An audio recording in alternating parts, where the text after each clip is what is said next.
एक समय की बात है, हिमालय की खाड़ी के किनारे एक छोटे से शांत गांव में समीर नाम का एक युवा लड़का रहता था। समीर अपने क्रोधी स्वभाव और चंचल मन के कारण गांव भर में प्रसिद्ध था।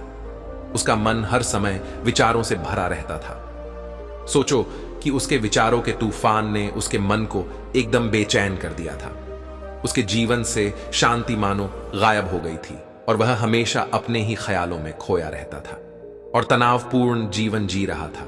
उनके अशांत मन और क्रोध के कारण उनके अपने परिवार के सदस्यों और गांव वालों से भी संबंध अच्छे नहीं थे, जिससे वह और भी अधिक अकेला और अपमानित महसूस करने लगा। वह और भी अधिक मानसिक तनाव की स्थिति में चला जाता है। एक समय की बात है, समीर अपने गांव की गलियों में घूम रहा था। तभी उसकी मुलाकात एक बौद्ध भिक्षु से हुई जो एक पेड़ की छाया के नीचे ध्यान में बैठे थे। बौद्ध भिक्षु के चेहरे से निर्मल शांति की आभा झलक रही थी। इस असीम शांति में समीर बौद्ध भिक्षु की ओर आकर्षित हुआ। जब समीर बौद्ध भिक्षु के करीब आया तो उसे अपने आसपास एक सकारात्मक ऊर्जा का एहसास हुआ। समीर को एहसास हुआ कि इस असीम शांति और सकारात्मक ऊर्जा का स्रोत कहीं न कहीं इस बौद्ध भिक्षु के भीतर ही है।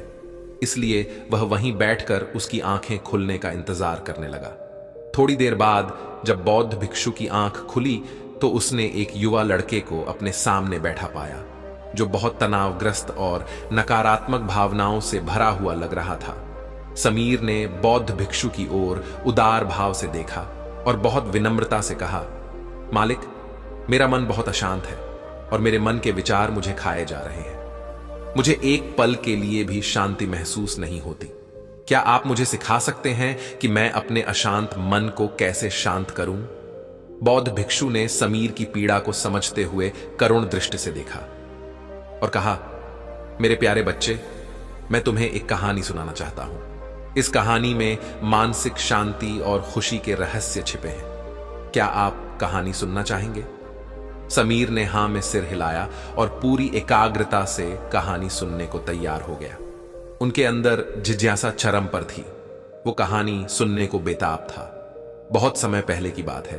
एक नगर में प्रभास नाम का एक आदमी रहता था।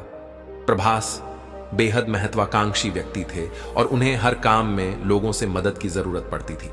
यदि उसे किसी से असफलता और बुराई सुनने को मिलती थी तो वह गहरी चिंता और तनाव में चला जाता था। उसका मानना था कि सफलता और भौतिक शक्तियां वांछित खुशी देंगी, लेकिन वह जितना सफलता और प्रशंसा के पीछे भागता था उतना ही मानसिक तनाव में डूबता जाता था। लेकिन अचानक प्रभास का सामना उस समय के मशहूर बौद्ध भिक्षु से हो गया, जिसका नाम महाकौशल था। महाकौशल अपने शिष्यों को ध्यान की शिक्षा देते थे और वह स्वयं एक बहुत ही ध्यान मग्न और प्रबुद्ध व्यक्ति थे। महाकौशल की अद्भुत एकाग्रता से प्रभावित प्रभास ने उनसे अपने भटकते मन को शांत करने का उपाय जानना चाहा। प्रभास ने कहा कि महंत में हमेशा सफलता के पीछे भागता हूं और लगातार अधिक हासिल करने की कोशिश करता हूं, फिर भी मुझे कोई क्षणिक संतुष्टि या आत्मसंतुष्टि नहीं मिलती। इस निरंतर बेचैनी के बीच मैं शांति कैसे पा सकता हूं? बौद्ध भिक्षु ने करुण दृष्टि से उसकी ओर देखा और उत्तर दिया, आपका मन एक अशांत नदी की तरह है जो हमेशा बहती रहती है।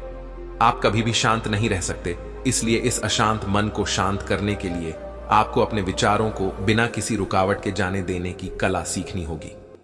प्रभास को आश्चर्य हुआ और उसने पूछा कि मैं अपने विचारों को कैसे जाने दूं? आखिर मैं भी तो अपनी इच्छाओं और महत्वाकांक्षाओं से बंधा हुआ हूं। यह सुनकर बौद्ध भिक्षु मुस्कुरा दिए। बौद्ध भिक्षुक ने कहा, कल्पना करें कि आपके हाथ में पानी का एक गिलास है। अब आप इसे जितनी देर तक पकड़ कर रखेंगे यह उतना ही भारी होता जाएगा, और अगर आप इसे काफी देर तक पकड़े रहेंगे तो आपके हाथ में दर्द होने लगेगा। लेकिन अगर आप उस पकड़ को ढीला कर दें और छोड़ दें तो आपका बोझ खत्म हो जाएगा। समीर ने पूरी कहानी और उसका संदेश ध्यानपूर्वक सुनी।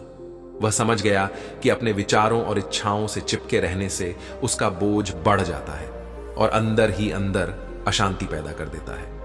अब समीर को कहानी का अंत सुनने की उत्सुकता से प्रतीक्षा थी। बौद्ध भिक्षु ने कहानी जारी रखी।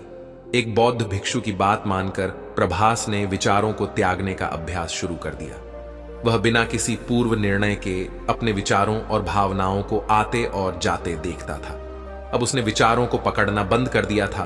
विचार उठते थे और अपने आप चले जाते थे। धीरे धीरे उसे यह एहसास होने लगा कि उसकी इच्छा और भावना ही सभी दुखों का कारण है। जैसे जैसे प्रभास ध्यान में गहरे उतरते गए, उन्होंने पाया कि वर्तमान में जीना ही आंतरिक शांति का एकमात्र स्रोत है। वह खुद को वर्तमान में स्थापित करके अपने मन की निरंतर बकवास से छुटकारा पा सकता था।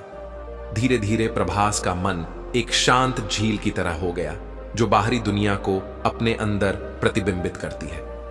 उन्होंने जीवन की सादगी में संतोष को अधिक महत्व दिया और भौतिक संपत्ति के प्रति अपना लगाव छोड़ दिया। जैसे ही प्रभास में ऐसे बदलाव की खबर लोगों के बीच फैली, दूर दूर से लोग मार्गदर्शन लेने आने लगे।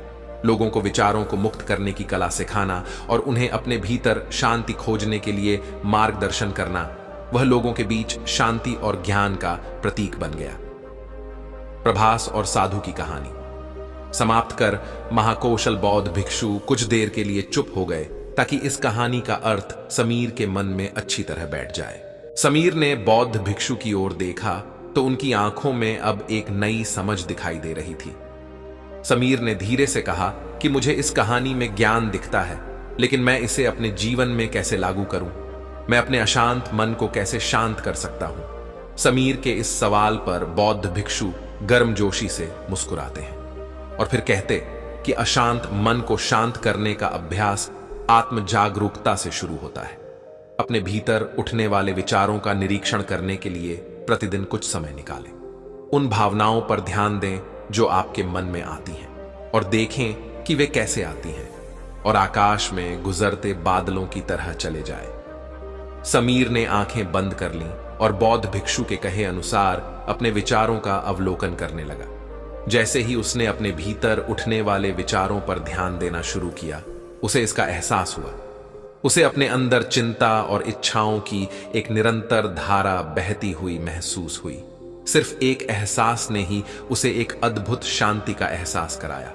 उसे यह भी एहसास हुआ कि यह सभी विचारों और भावनाओं से अलग है। बौद्ध भिक्षुओं के शिक्षक दूसरों की मदद करते समय आत्म जागरूकता की शक्ति साझा करते हैं। बौद्ध भिक्षु आंतरिक शांति पाने की शिक्षा देते हैं। इसके साथ ही उन्होंने अपनी सांसों पर ध्यान देने और अपने विचारों को मुक्त करने की कला भी सिखाई। ऐसे निवासियों का विकास हुआ और उन्हें मन की अमूल्य शांति मिली। बौद्ध भिक्षु की शिक्षाओं और समीर द्वारा संचालित अभ्यास के माध्यम से विचारों को त्यागने और वर्तमान में जीने की कला दूर दूर तक फैल गई। उन्होंने कई लोगों की जिंदगी बदल दी और जैसे जैसे समय बीतता गया, उनकी जिंदगी और भी बदलती गई। समीर का शांत प्रभाव उसके गांव की सीमाओं से परे तक फैला हुआ था।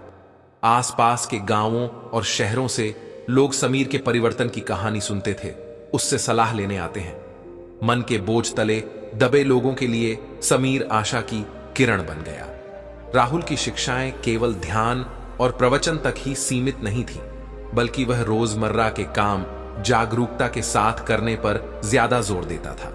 वह लोगों को अपनी भावनाओं के प्रति जागरूक रहने की याद दिलाता था। इस बात पर ध्यान दें कि आप दिन भर में क्या करते हैं और अपने आसपास होने वाली घटनाओं पर आप कैसे प्रतिक्रिया करते हैं। हर काम पूरी जागरूकता के साथ करें। जब आप खाएं तो प्रत्येक टुकड़े के स्वाद का आनंद लें। जब आप सूरज की रोशनी के सामने खड़े होते हैं तो उसकी गर्मी महसूस करें। लोग क्या कहते हैं उसे ध्यान से सुने और समझें। छोटे छोटे बदलावों से लोगों के जीवन में चमत्कारिक परिवर्तन आते हैं। समीर की शिक्षाओं से लोगों ने सीखा कि जीवन का आनंद वर्तमान में जीने में है। फ्रेंड्स, ये कहानी का अंत है। मुझे आशा है कि आपने इस वीडियो से बहुत कुछ सीखा होगा। आपको हमारी वीडियो पसंद आई है तो हमें मोटिवेट करने के लिए हमारे वीडियो को लाइक और शेयर कीजिए, और अगर आप लोग इस चैनल पर नए हैं तो चैनल को सब्सक्राइब कीजिए। आपका कीमती समय देने के लिए बहुत बहुत धन्यवाद।